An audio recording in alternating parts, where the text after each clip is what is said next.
guys, so this is just another example question that is similar to something you might see in an exam. It's relatively long, it goes on for a little over a page, so I might actually break this one up into two videos, but we will see how we get on. So the first question is study the reaction below, and then the reaction of alkyne E with this strong base gives intermediate F, which reacts with G to give you product, I've written H, but I guess it should be L. H. Draw the structure of intermediate F and explain why the hydrogen attached to the terminal alkyne is unusually acidic compared to other hydrogen atoms bonded to carbon. So this is quite a long, wordy question, so it's good to break it up. So the first part doesn't really matter. This is also not a question. So draw the structure of F. Explain why the hydrogen attached to the terminal alkyne is unusually acidic compared to other hydrogens. So there's two questions here. So the first one should be easy enough because it kind of gives it away, because it's asking you, why is this proton acidic? You're reacting it with a base. So really you should just know straight away that you're just going to deprotonate your alkyne. So F is going to have this structure, okay? So there's a negative charge on your alkyne, then you have Na plus counter ion, okay? So the byproduct of that is plus ammonia. So your NaNH2, the lone pair of your nitrogen, or rather, sorry, the negative charge that's on the nitrogen, will attack your hydrogen, and the electrons in the carbon-hydrogen bond will go back onto the carbon, so you get a negative charge on your carbon. Your NH2 is picked up with another hydrogen to give you ammonia, and you have an Na+. So explain why the hydrogen attached to the terminal alkyne is unusually acidic compared to other hydrogen atoms bonded to carbon. So if you compare it to, say, an alkane hydrogen or an alkene hydrogen. So I typed out the answer for this so you don't have to listen to me write it. So alkynes are sp hybridized. So the carbon here and the carbon here are sp hybridized.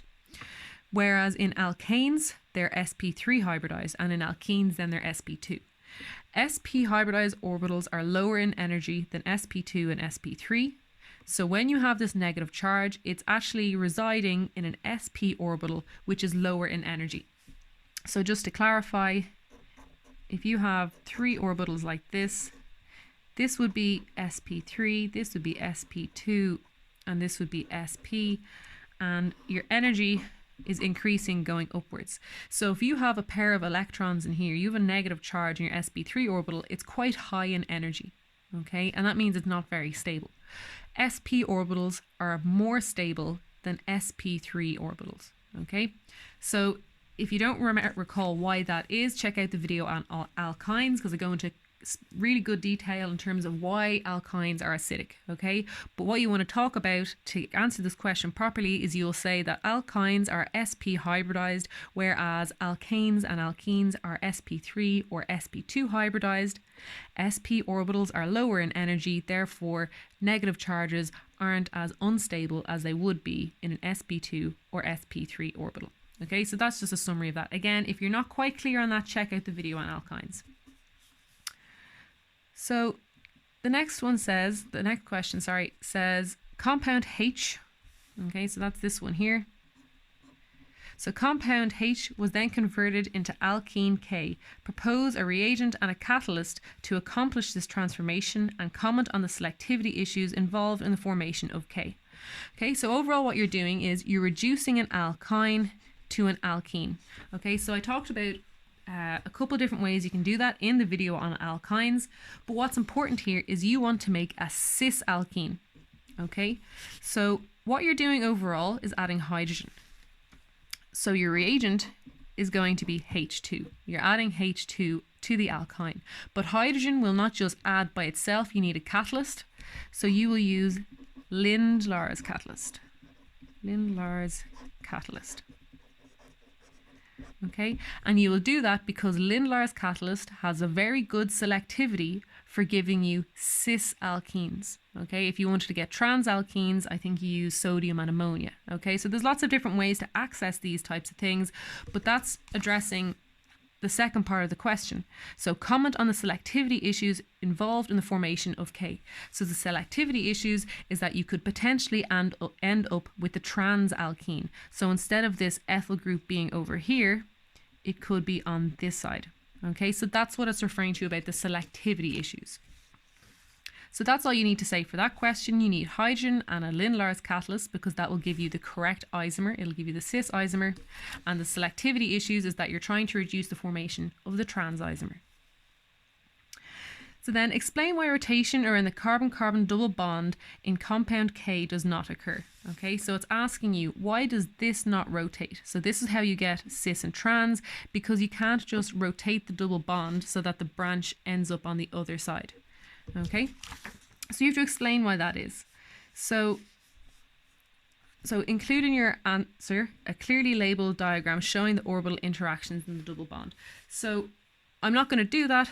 Go and check out the video on alkenes. Okay, so actually I will draw it just very quickly. Okay, so you have your sigma bond, and then you have your p orbitals above and below. So your sigma bond is this one, and that is sp3 orbitals overlapping. Okay, then you have p orbitals here and here, and they overlap above and below. So that means overall what you actually have is a molecular orbital above and below. And now you've got obviously your other, two things, your other branches and stuff. So this isn't the full diagram. Check out the video on alkenes to see the full diagram. But ultimately what you need to say to explain this answer is to allow rotation to occur, it would be necessary for the pi bond to be broken. So this is your pi bond here. So you can say pi, or you can draw the symbol pi, whichever one you prefer. So it would be necessary for the pi bond to be broken. And to explain that, if you just get two pens in your hand and you try to rotate your hands, you can't, okay? Because you'd have to actually break the pi bond, which we'll say is blue. Then you can rotate, okay? But you can't do that if you're holding on to the pi bond. Okay, so it would be possible to rotate the bond if enough energy is provided, either by heat or light, for example, which could break the pi bond and to allow rotation. So that's the short answer, okay? You have to break the pi bond for rotation to occur, and it's not energetically favorable. So that's an easy enough question if you know the answer, but definitely practice drawing the orbitals, because I don't know about you, but I find drawing orbitals actually a little bit difficult, particularly if you're underneath a bit of time strain. So the next question is, propose the structure of the product L formed by the addition of bromine to the alkene functional group of K. So this is K here. I've just redrawn it so we don't have to have 2 pages. So briefly explain why bromine, oh sorry, you can't see that, I've pushed that up. So this is the structure of K. If you react that with bromine, what do you get? Okay. So again, it's quite nice because they basically told you the answer in terms of the fact that it's adding to the alkene. Okay, so you know you're going to add bromine to the alkene. So when you react bromine with this molecule, hopefully you will remember that you end up with, so I'm just going to draw everything else as OR and OR prime. So this is the phenyl ring and the ethyl group. What you form is a bromonium ion like this, okay? And then you will have Br minus comes in and attacks from the opposite side, okay? Because it's like an SN2 reaction. So then what you have is bromines on opposite sides, okay? They aren't on the same side of the molecule. So that means that the product of structure, the product of this reaction, so structure L, will look something like this. So you'd have a bromine in here and a bromine out here. Okay, so I've not drawn it the most pretty way, but that is the correct answer. So briefly explain why Br2 is so reactive and why the alkene reacts rather than the aromatic group. So there's 2 parts to this question. Why is Br2 so reactive? Why the alkene reacts rather than the aromatic ring? So Br2 is quite reactive because, first of all, bromine is a very large atom. So bromine-bromine bonds are not very strong. Okay, usually if you've got very big atoms, they don't form the strongest bonds. And if you watch the video on IR spectroscopy, you can actually see that if you use IR analysis on compounds that have heavy or large atoms, such as bromine and iodine. So because bromine-bromine bonds are not very strong, it's easy to break them, okay? So that's one reason why bromine is so reactive, because it's not a very strong bond. The other thing is that bromine is a very good leaving group, like most halides except for fluorine. So chlorine, bromine and iodine are all really good leaving groups because of the fact that their anions are actually quite stable. So Br- is quite stable. So when you do the reaction, so if you nucleophilically attack a bromine, what you're doing is you're attacking one atom and then you're kicking out the other bromine. So you end up with NuBr and then Br-. And because Br- is usually quite stable, it's another reason why bromine is so reactive. So the two main reasons, this bond is weak and Br- is stable. It's a good leaving group, okay? So the next part of the question was why the alkene reacts rather than the aromatic ring. So I expressed in the video on aromatic rings, that they're not very reactive in general, okay? So the answer to this question would be alkenes are more reactive than aromatic rings. This is because the resonance structure of aromatic rings make aromatic structures exceptionally stable. Reacting bromine with an aromatic group would prevent the resonance happening and is not energetically favorable. So what I mean by that, just to draw out the arrow, so this is explained in detail in the video on aromaticity, but when you have benzene, what happens is this double bond can move here, this double bond can move to that there, and then this double bond can move there. So then what you end up with is something that looks basically the exact same, except all the double bonds are in different positions. Now, of course, those double bonds can move again. So that one can move there, that can move there, and that can move there. And it ends up going back to what you started with.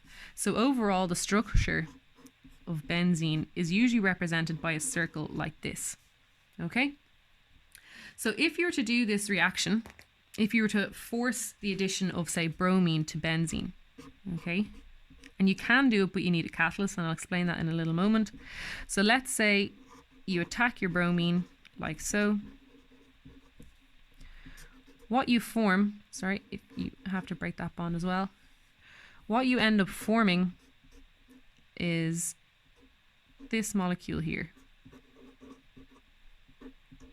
So now there isn't resonance anymore because that double bond could move here, but then you still have a positive charge here, and then that one could move there, but you have a positive charge. So you haven't got that cyclic movement where the electrons just go around and around and around and around in a circle. They can kind of go this way and then that way and then this way, but it's not really resonance, okay? It doesn't have that aromaticity feature.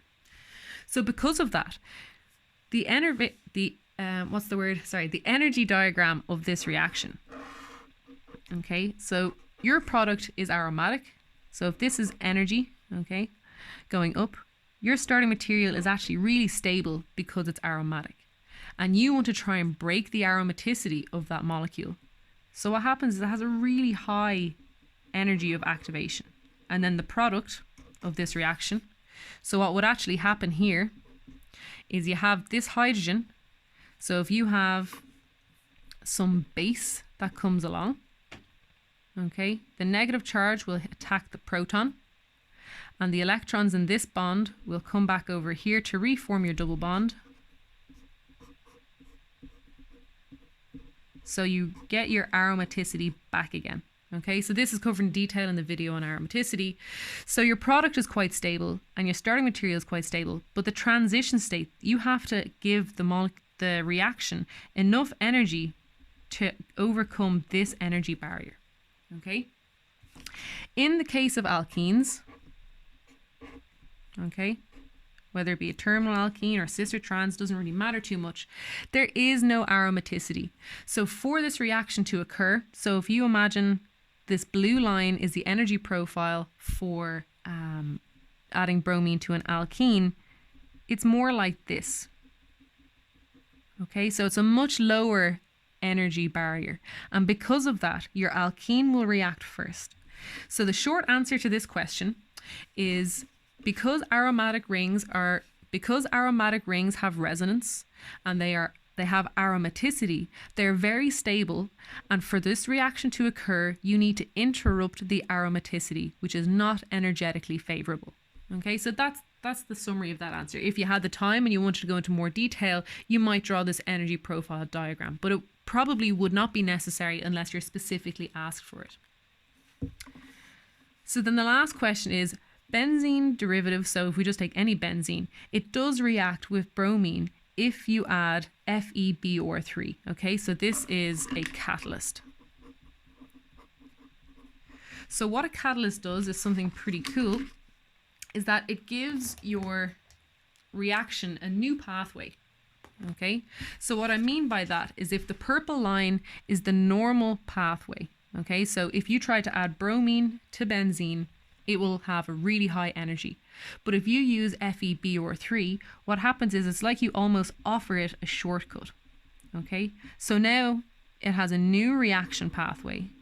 So it only needs to overcome the red barrier, and that's what catalysts do. Okay, so what it's saying here is benzene derivative G can react with bromine if you have a catalyst. Predict the product of the reaction and write the curly arrow mechanism for it. So fortunately, we already did this. Okay, so it does attack the bromine, and then you lose your proton to regain your aromaticity. So we've already done the mechanism for that.